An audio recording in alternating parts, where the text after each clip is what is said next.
por detrás de mi voz. Escucha, escucha, otra voz canta. Repiten viejos versos como nuevos. Allá vamos la gente en su bagaje, sus temores, sus angustias, sus deseos. Allá vamos regando la esperanza y que florezca el jardín de nuestros sueños. Muy buenos días, Haciendo Memoria, hoy viernes 2 de octubre del 2020, la audición de Crisol, la Asociación de Expresas y Expresos Políticos del Uruguay, que se emite por CX30 1130M y por la radio cooperativa.u, y además se nos puede ver en vivo, escuchar y ver en vivo por nuestro canal de YouTube, Crisol, con Y, Crisol. En la conducción del programa, Alfredo Rivera quien habla, y Josiana Fernández Lavie. Hoy tenemos a Waldir Tavares y José Olivera de licencia, que nos han dejado solitos, ¿no, Josiana? Esto no puede ser. No puede ser, no puede ser, vamos a tener que ver. Y desde los controles técnicos, nuestro operador Eduardo Pájaro Fernández, y aportando sus conocimientos informáticos, Agustín Bérgolo. Línea de comunicación, Josiana. Bueno, para comunicarte con nosotros puedes hacer mensajes al 091-028-578, repito 091-028-578, o a nuestro correo crisolahaciendomemoria@gmail.com. Exactamente. Bueno, hoy algunas informaciones, más adelante vamos a tener al abogado Pablo Chargonia, y tuvimos como Crisol, Josiana, una reunión en el Ministerio de Defensa Nacional, ayer, 1 de octubre, se había pedido una reunión con el ministro, y Crisol mantuvo efectivamente una reunión con el Ministerio de Defensa Nacional, con el director de Secretaría, Fabián Martínez, y director de Asuntos Jurídicos, Pablo Arreche. El ministro, doctor Javier García, disculpó su no asistencia por razones de trabajo.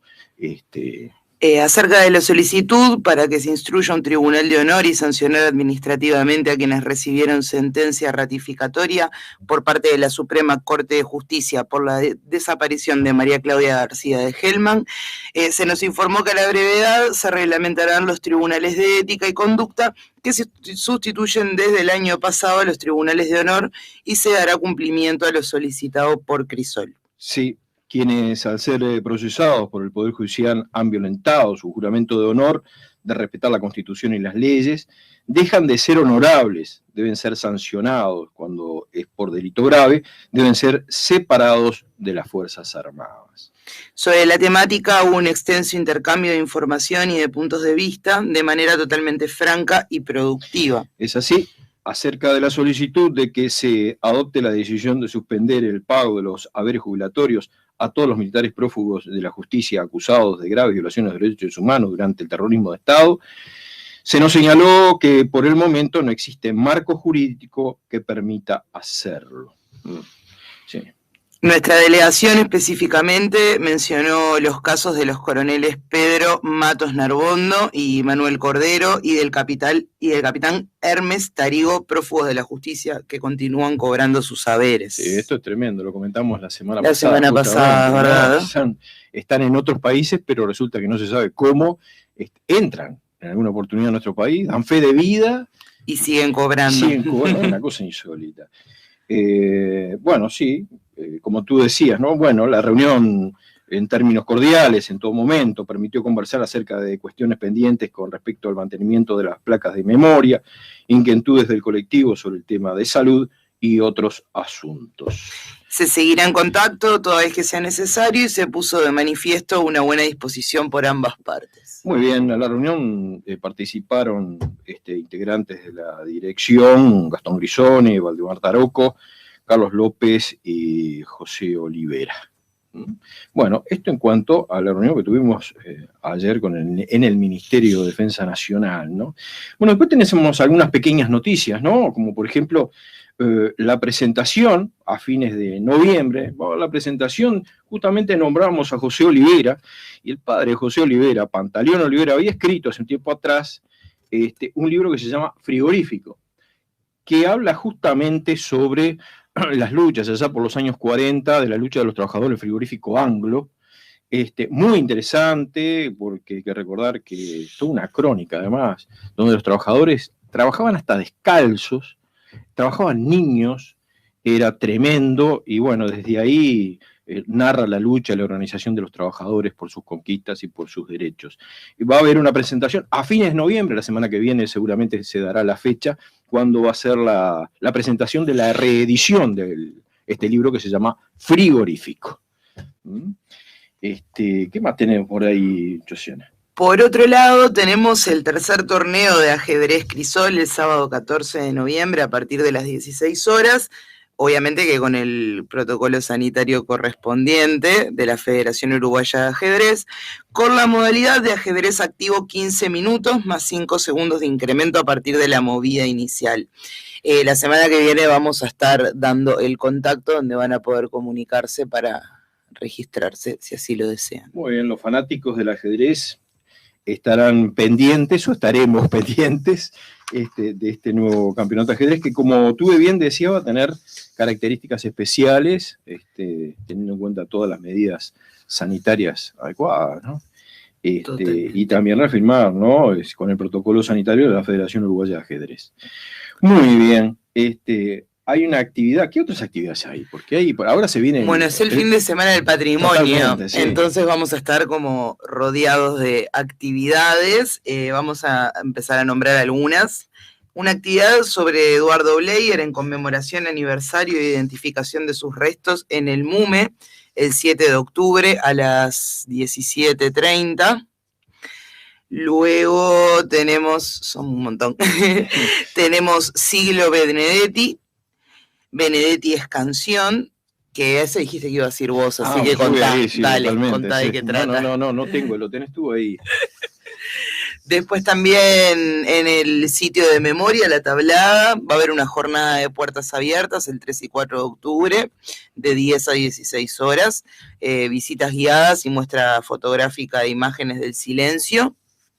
Y bueno, también en el MUME va a haber una serie de narradoras, danza, no sé cómo cabe, va a haber un montón de actividades, visitas guiadas. Y bueno, nada, vamos a estar, si nos enteramos. ¿Dónde me dijo que va a ser eso? ¿En el Museo de la Memoria? Esto es en el MUME, en el Museo de la Memoria, venía instrucciones 10:59. Ahí va, casi propios. Casi propios. Efectivamente. Y después lo de La Tablada, el problema que tiene La Tablada, que es un lugar medio difícil de llegar, pero bueno, los que conocen pueden... Sí, es Camino Melilla, así que es bastante lejos, pero bueno, yo voy a estar yendo por ahí. Así muy bien, me parece bárbaro. Bueno, se enteró que esta semana se trató el desafuero al final en Senado de la República. Me enteré. De Manini Ríos, que no tuvo... no desafuero. Exacto, que no tuvo los votos necesarios.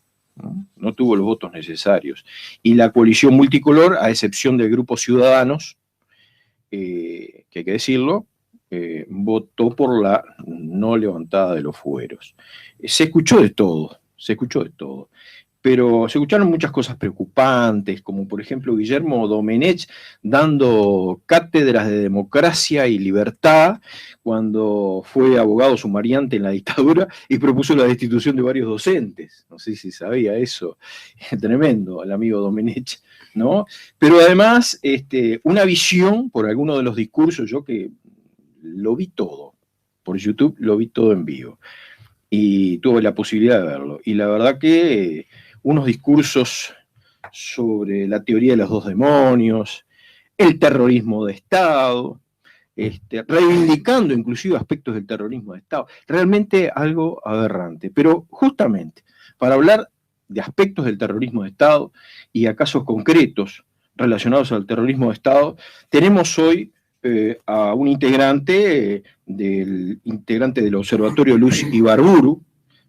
Y recordemos a la audiencia que el Observatorio Luz Ibarburu es una red de organizaciones de sociedad civil que trabaja en los derechos humanos relacionados con el pasado reciente de Uruguay a iniciativa del PICNT. Y además de muchas organizaciones, la integra crisol. Es así que tenemos en nuestro estudio al abogado Pablo Chargonia. ¿Cómo anda, Pablo? ¿Qué tal? Buenos días, muchas gracias por la invitación. Por Alfredo, favor. Josiana, Gracias por oyentes, muchas gracias. Hay muchos temas, efectivamente, que se han tratado. También vi buena parte del debate en el Senado y la elección del no desafuero a Manini Ríos. Era previsible, pero sí, efectivamente, coincido. Sorprenden algunas reivindicaciones y algunas afirmaciones.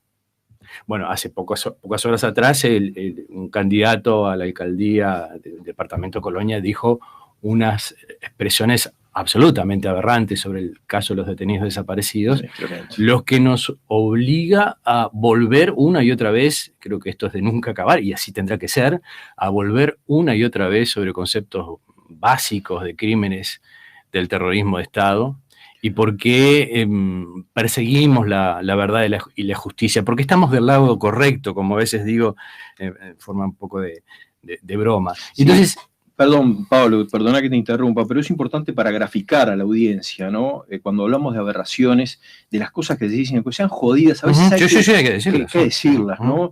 Mario Bertino Ferrari, que fue candidato en estas elecciones por el Partido Nacional y seguramente por el sector de Cabildo Abierto, puso en las redes el siguiente comentario. Dijo: no jodan más con los desaparecidos. La gran mayoría está en el agua y otros viven en otros países. Los hubieran educado bien y ahora estarían vivos.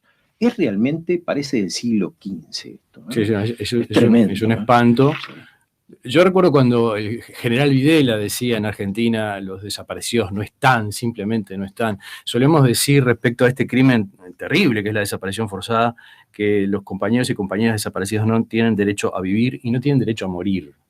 El rito funerario de enterramiento de los restos es reconocido como un gesto de la civilización que nos separa de las bestias, pero las bestias se expresan en las redes sociales y se expresan inclusive en instancias estatales, por lo que hay que contradecirlos.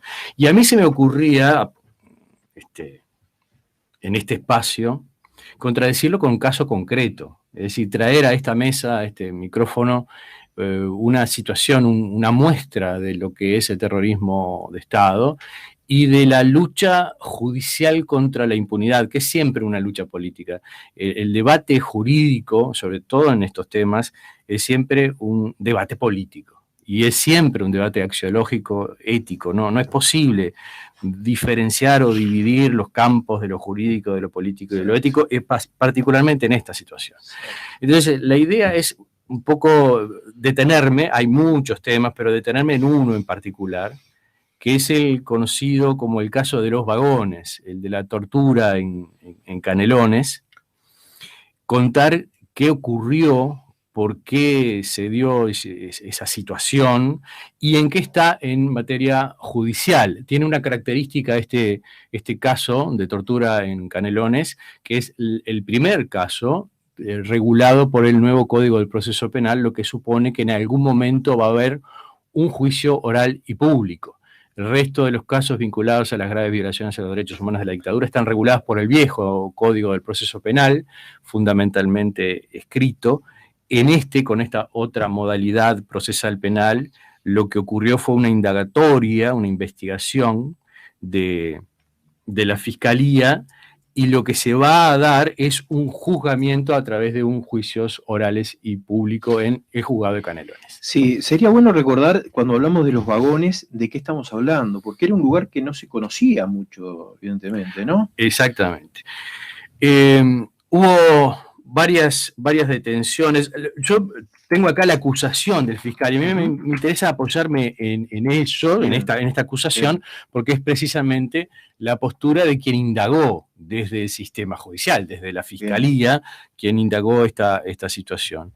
Entonces, comienza el fiscal, que en este caso es Percival, el fiscal especializado, por recordar que en 1973 hubo un decreto por el que se ilegalizaron distintos partidos o movimientos políticos, entre estos el Partido Comunista de Uruguay y la Unión de Juventudes Comunistas, agrupaciones a las que en su enorme mayoría pertenecían las víctimas de este expediente que traje ahora.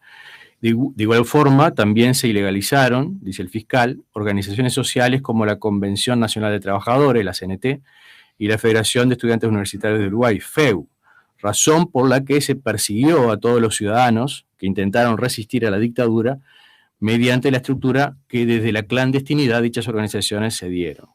Por ese motivo se realizaron innumerables procedimientos en persecución de los ciudadanos opositores al régimen, integrantes de dichas organizaciones. Y luego el fiscal hace un repaso de cuáles eran esas organizaciones estatales que perseguían a los que resistían la dictadura. Sí. El OCOA, el CID, la Dirección Nacional de Información e Inteligencia. Sí, es para preguntarse, escuchamos tantas barbaridades esta semana en la cuestión de Marín y Río, ¿dónde estaba la guerra que tanto pregonan? Porque que yo sepa, toda esa gente que se perseguía no estaba en ninguna guerra, ¿no?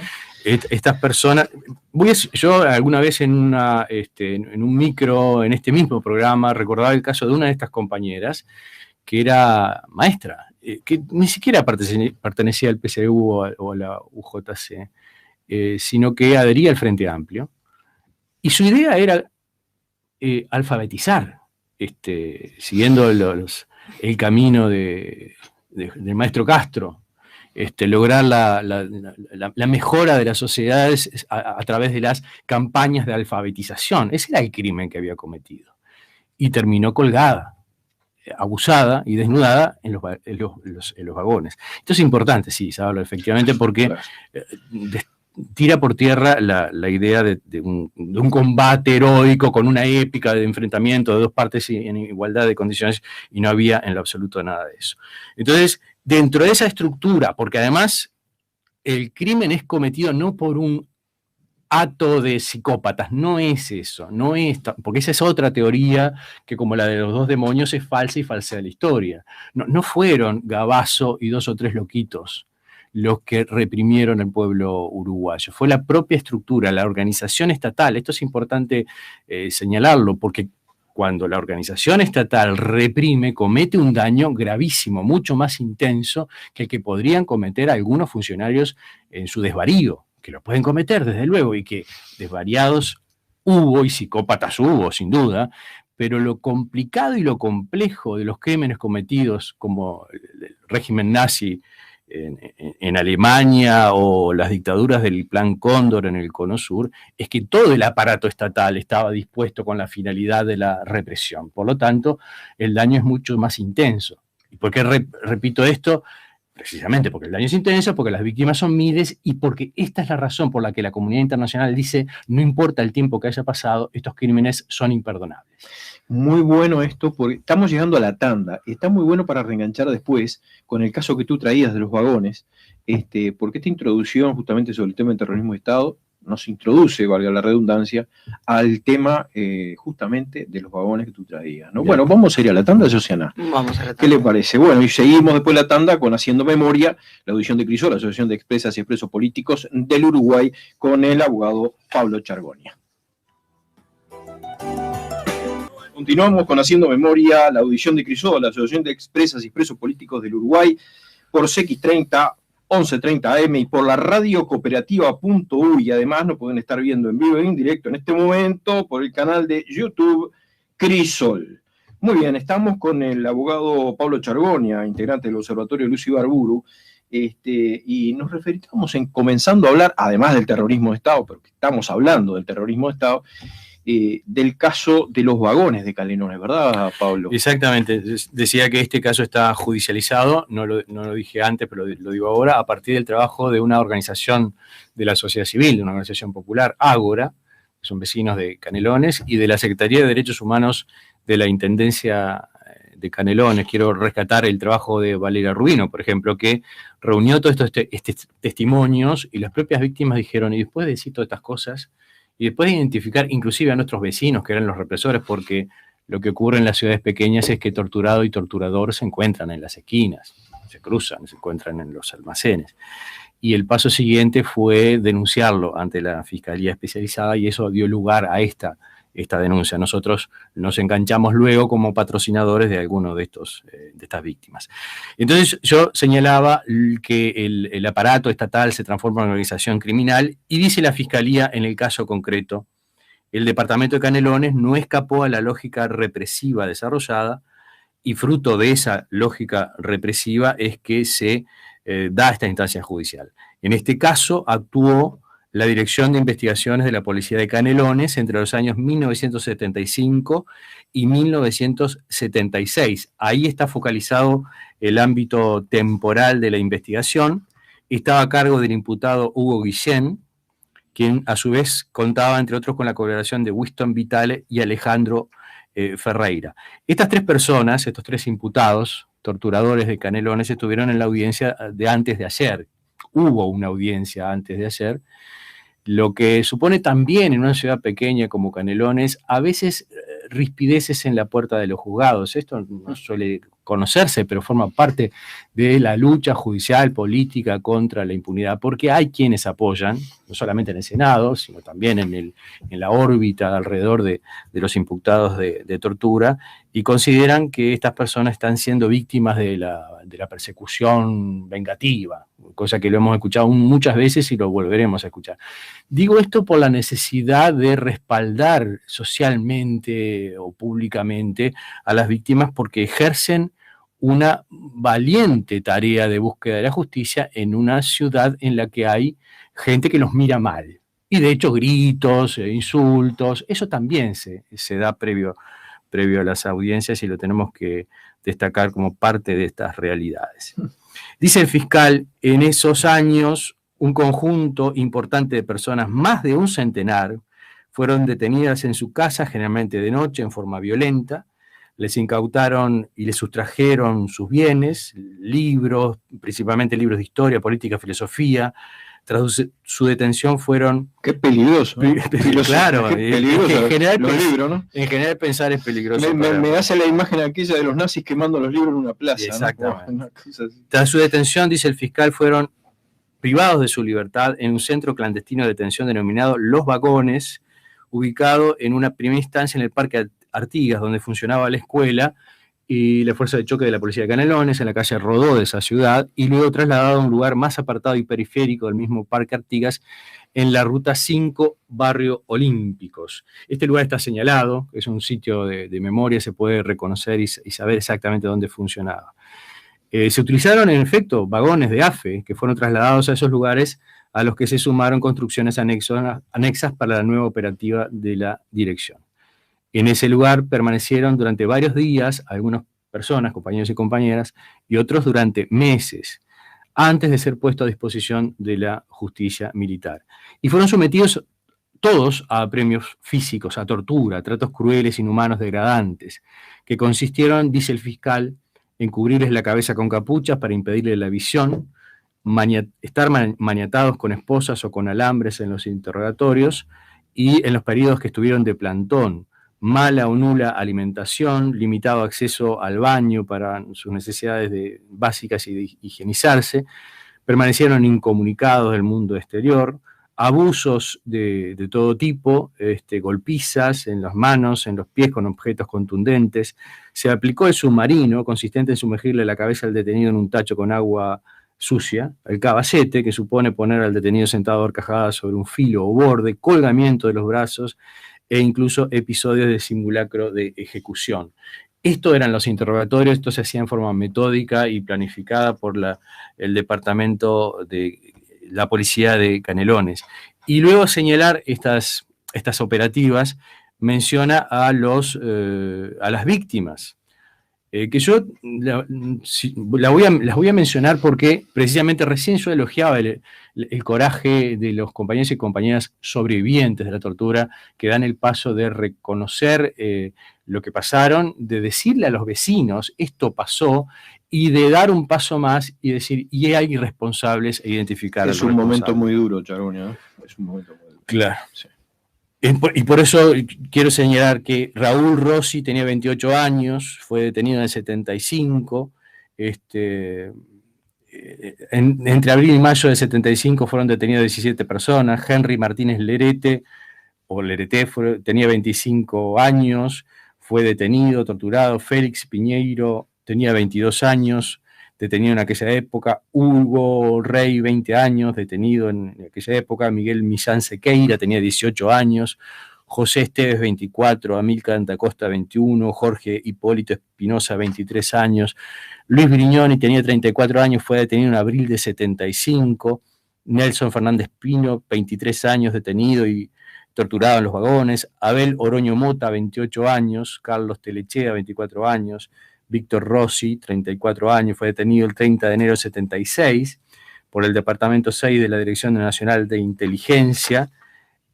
Fue sometido a distintos tormentos, golpiza, colgamiento, simulacro de linchamiento, simulacro de fusilamiento. Ada González tenía 38 años, fue encapuchada, maniatada, sometida a fuertes golpizas y extenuantes plantones. Todo esto lo dice el fiscal, ¿no? A los que se sumaron los colgamientos, las manos atadas atrás y colgados desde el techo de esos vagones. Fueron objeto provocaba una especie de dislocamiento en los omóplatos que después podías pasar semanas enteras sin poder mover los brazos. Exactamente. Era tremendo. Exactamente. Fue objeto de tortura psicológica, dice el fiscal respecto a esta compañera. Los represores le decían que tenían a sus hijas y que le estaban haciendo lo mismo que a ella. Ella, por cierto, que lo creía. Por lo tanto, sufría un terror particularmente intenso. Y fueron detenidos también Ricardo Echeverri y su esposa Blanca Calero, que fueron los que antes de ayer estuvieron frente a estos 3 torturadores imputados de tortura estoicamente en las audiencias. Y respecto de lo que hay esta imputación, que fue decidida favorablemente por parte del juez Sobot, que es el juez de Canelones, que por primera vez en la historia, en el marco del nuevo Código de Proceso Penal, dispone lo que se llama hoy una formalización. Antes se llamaba un procesamiento o auto de procesamiento. Esta formalización implica el inicio entonces de un juicio que va a tener su instancia de audiencia pública en su momento, un poco perturbado ahora por el tema de la pandemia y con algunas otras circunstancias, para responsabilizar a estos 3 individuos, que son los que se han podido identificar, desde luego no fueron 3 los responsables, pero esa es una de las dificultades que tenemos, de responsabilizarlos de los tratos inhumanos, crueles y degradantes a los que fueron sometidos todos estos compañeros y compañeras en los años 75 y 76. ¿Cuál es la prueba que quiere manejar la Fiscalía? Uno es el informe histórico de Presidencia de la República y de la Universidad de la República, coordinado por el profesor Álvaro Rico, que hizo un análisis muy exhaustivo de la tortura en Uruguay, estableciendo periodos, operaciones. Hay que recordar la operación Morgan, operaciones contra un partido, contra otro, porque la persecución fue planificada también. Se seleccionaba a organizaciones políticas y a lugares geográficos para la represión.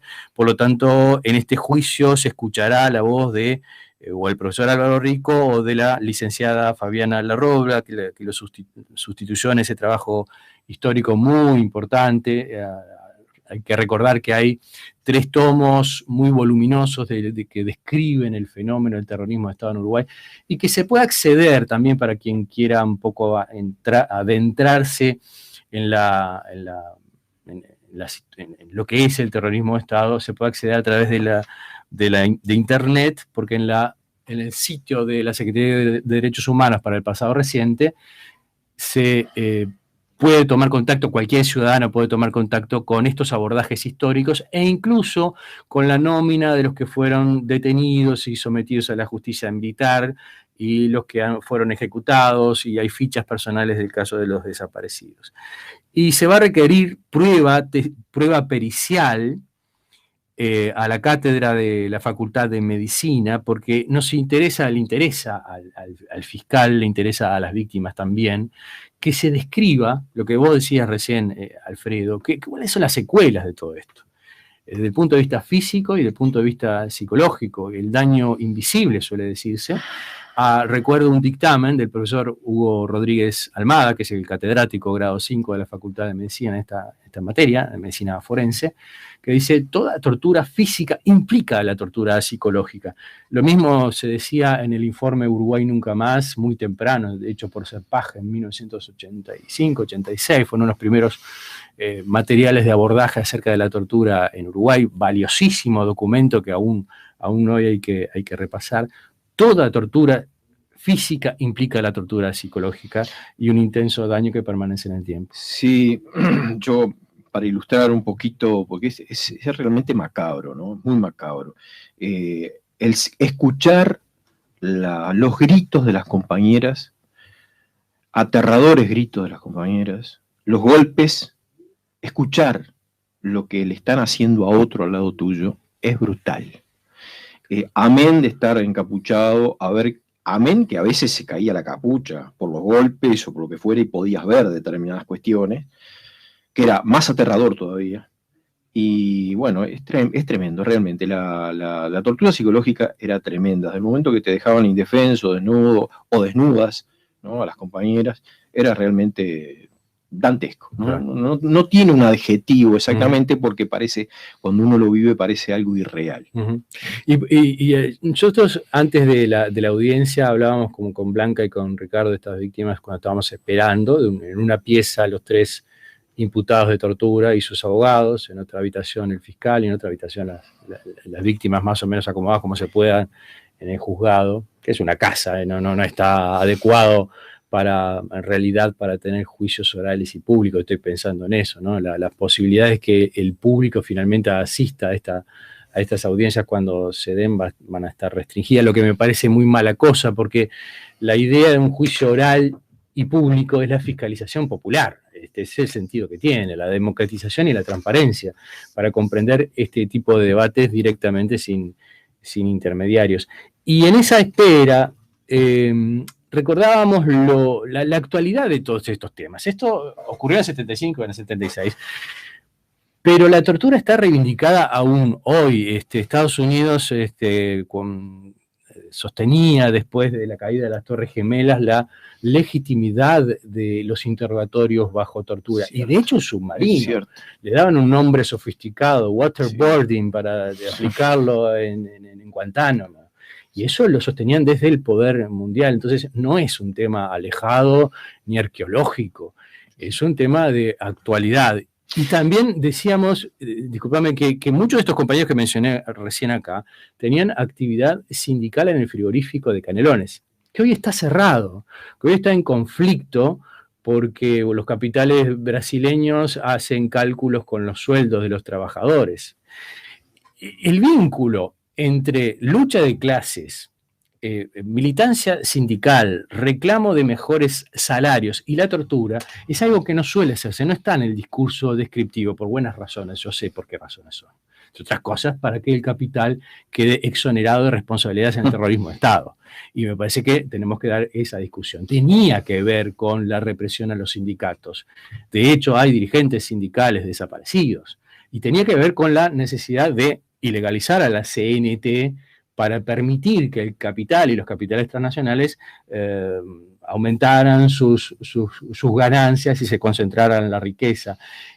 Siempre recordamos que después del periodo autoritario, la transferencia de recursos de la clase trabajadora a la clase propietaria capitalista está probado. Es decir, que hay un vínculo entre la tortura y la lucha de clases y la expoliación de las clases trabajadoras. Es así, qué interesante para seguir el próximo bloque, porque de todo esto se sigue reafirmando la metodología precisa, que no fue una cosa, como decías tú, de 2 o 3 loquitos que se ensañaron con alguna persona, sino que fue una metodología del terror para aplicar ese terror en la población, para poder aplicar determinadas políticas económicas y para beneficiar a determinados grupos económicos, ¿no? Que fue eso, en definitiva, lo que pasó en el continente.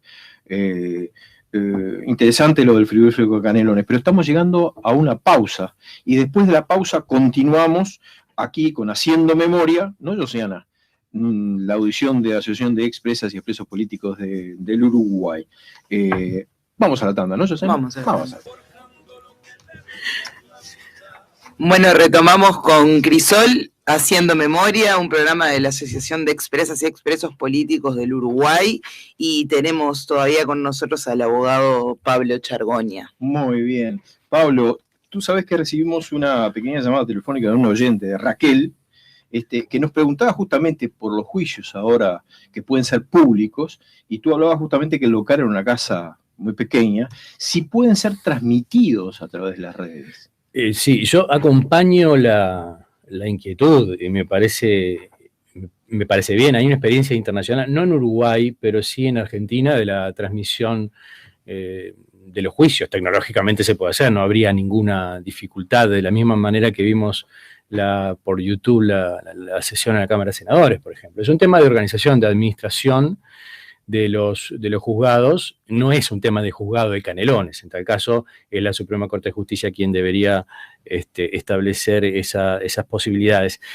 Pero que estaría, en caso de adoptarse, en perfecta sintonía con el nuevo Código de Proceso Penal que estoy hablando, digamos, porque si el principio es la publicidad, eso no puede ser papel pintado. Por eso yo señalaba las dificultades locativas, porque si no estamos en presencia de avances puramente jurídicos que no se dan en la realidad. El sentido de un juicio público es que sea público efectivamente y que no dependa entonces de dificultades locativas que esas sí son entendibles, digamos, pueden ser presupuestales. Si uno analiza el presupuesto que se está debatiendo ahora, va a encontrar pocas posibilidades de aumentar el espacio locativo de los juzgados. Así que es una buena inquietud.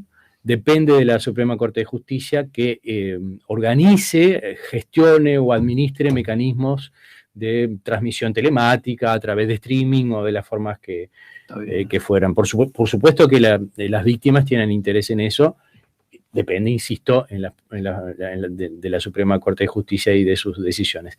Que hemos criticado muchas veces, por muchas razones, la lentitud en estos juicios, y que merecerá crítica si estos juicios están sometidos a una opacidad contraria a lo que la ley establece. Así que tomo la inquietud. Podríamos plantearlo también como organizaciones. Eso es una buena cosa como para llevar adelante las organizaciones de derechos humanos, plantear que cuando ocurra este juicio real y público sea efectivamente público.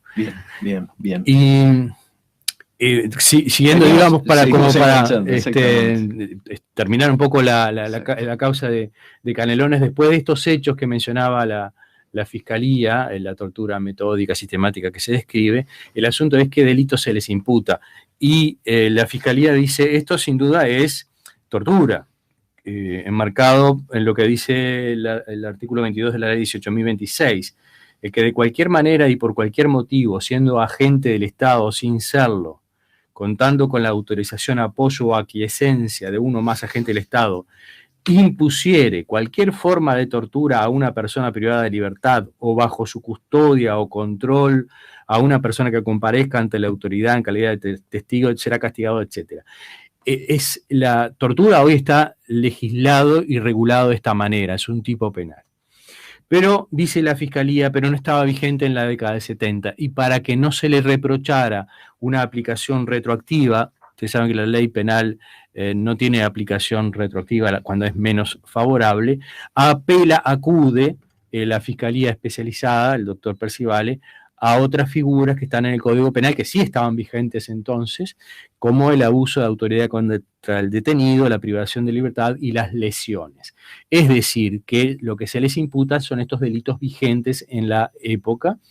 Los agentes del Estado sabían perfectamente que torturar estaba prohibido, no pueden alegar ignorancia de la ley ni considerar que estaban autorizados a colgar a un detenido. Eso en la década de 70 estaba prohibido, aun cuando la tortura se legislara recién en el 2006, porque no se podía abusar de los detenidos, porque no se les podía privar de libertad, porque no se los podía lesionar, no se los podía ejecutar o hacer desaparecer. De luego estaba prohibido.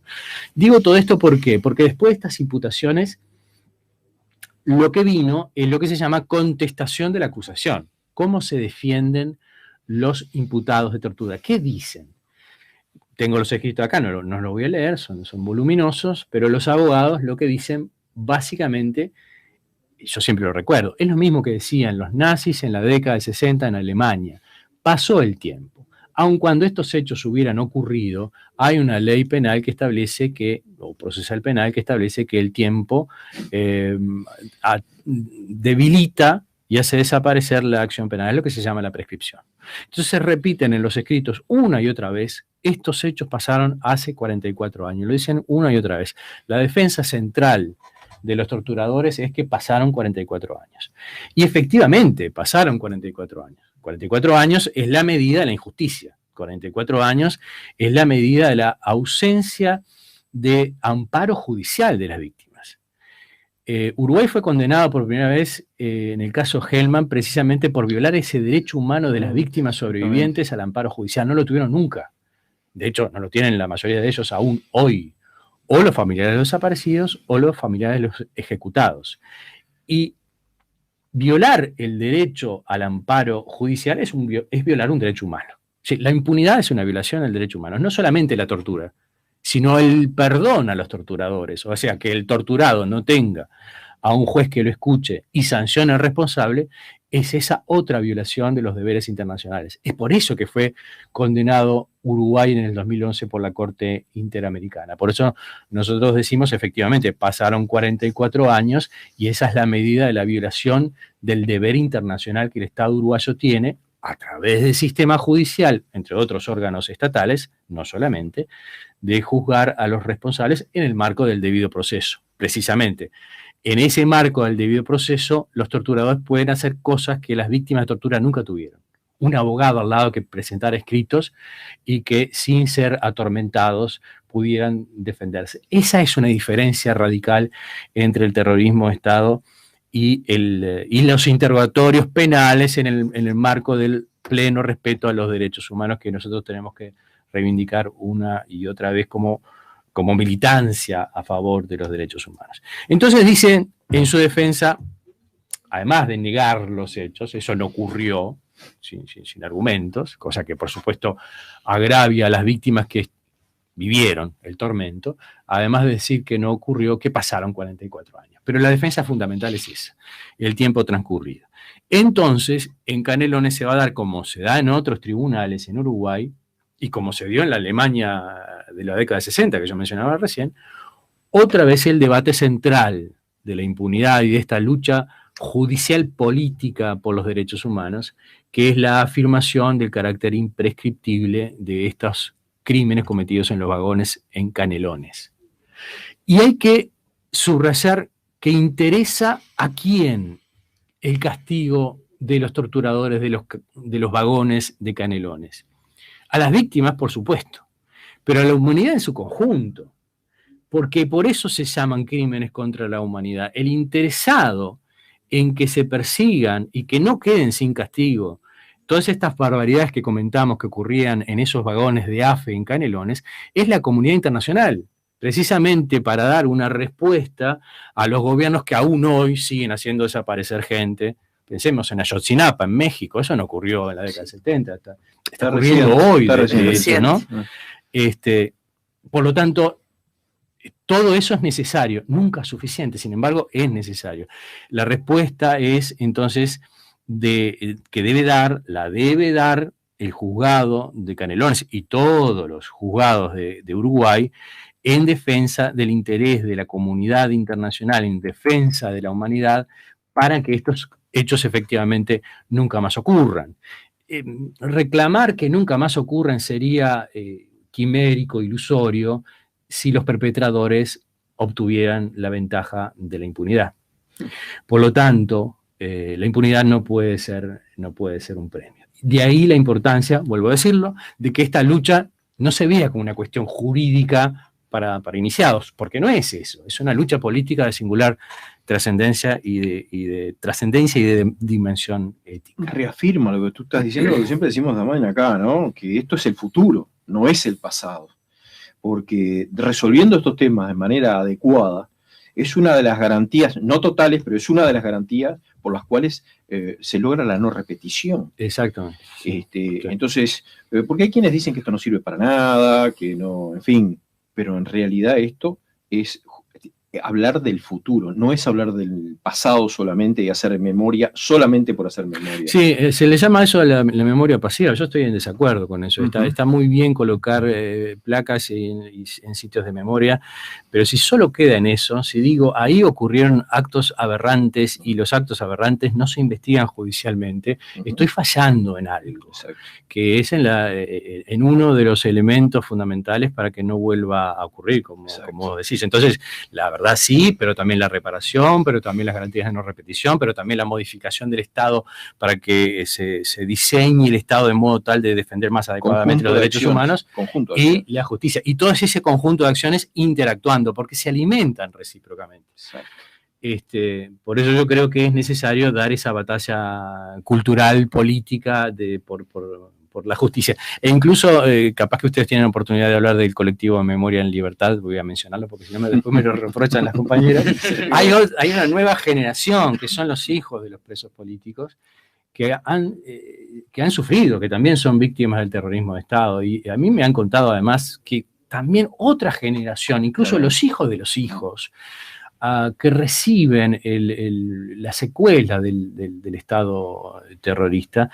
Digo esto para dar una dimensión de la enorme importancia que tiene abordar el conjunto de los daños cometidos que han trascendido a las generaciones en términos de dolor, de angustia. Y me contaban algunas compañeras que intentaban decirle a sus hijos, no te metas en política. Y eso es terrible. La privatización de la vida pública, la despolitización, es uno de los efectos o secuelas del terrorismo de Estado. Exacto. Bueno, se nos estamos quedando sin tiempo. Yo aprovecho el pie que me dio él sobre Memoria en Libertad para contarles que del 2 al 7 de octubre en el Centro Cultural Casa de Artigas de Sauce Canelones se va a estar dando una serie de exposiciones, relatos y talleres que se titulan Esta es mi historia y la tuya, y es niñas, niños y adolescentes víctimas directas del terrorismo de Estado, que como ya dije organiza Memoria en Libertad. Muy bien, pero tenemos otra oyente que nos manda un mensaje inclusive, que dice textual, respecto, Sol Inés se llama la oyente, y dice, respecto de la falta de marco jurídico para quitar los ingresos a los militares criminales, hay que recordar que a los militares demócratas, presos políticos, les redujeron los salarios entre 1 y 2 tercios y sus familias vivieron de la solidaridad de sus camaradas mientras estaban en la cárcel. Esto en referencia a una de las reclamaciones que hicimos frente al Ministerio de Defensa Nacional ayer, que fueron nuestros compañeros, ¿no? Pero es interesante recordar que estos militares que están prófugos en este momento, requeridos por la justicia y siguen cobrando, es una cosa insólita, ¿no? Sí, es insólito. Días pasados, una pequeña información, la jueza Ana de Salterain convocó a funcionarios de Interpol Uruguay para que le explicaran por qué razón no pueden dar con el paradero de Pedro Matos si viene a cobrar acá a Rivera. Las explicaciones son inaceptables. Realmente vamos a tratar de hacer público todo esto. Eso se dio en una audiencia en el marco del homicidio a Luis Batalla, un militante del PDC en 1972 asesinado, y cuyos responsables de la tortura y del homicidio están identificados en ese juicio, y uno de ellos es Pedro Mato, y es absolutamente inaceptable que no se dé con el paradero de Mato. ¿En qué guerra estaría este integrante del Partido Demócrata Cristiano, verdad? Es otra pregunta, ¿no? Que echa por tierra todas estas argumentaciones que uno escucha de forma aberrante constantemente. Bueno, estamos llegando al final, Josiana, desgraciadamente. Y le damos un saludo y muchas gracias al integrante del Observatorio Lucio Brobudo, abogado Pablo Chargonia, que lo vamos a tener, como habíamos dicho ya en otra oportunidad, los primeros viernes de cada mes. Aquí estaremos, muchas gracias a ustedes. No, por favor, muchas gracias a ti y lo volveremos a ver. A mí me gustaría solo cerrar con una frase que es: movidos por la justicia, la verdad y el amor, con fueros no hay honor. Muy bien, muy buena, muy buena. Bueno, pero no se vayan de la 30 porque ahora viene el Popular en radio. Y como siempre decimos,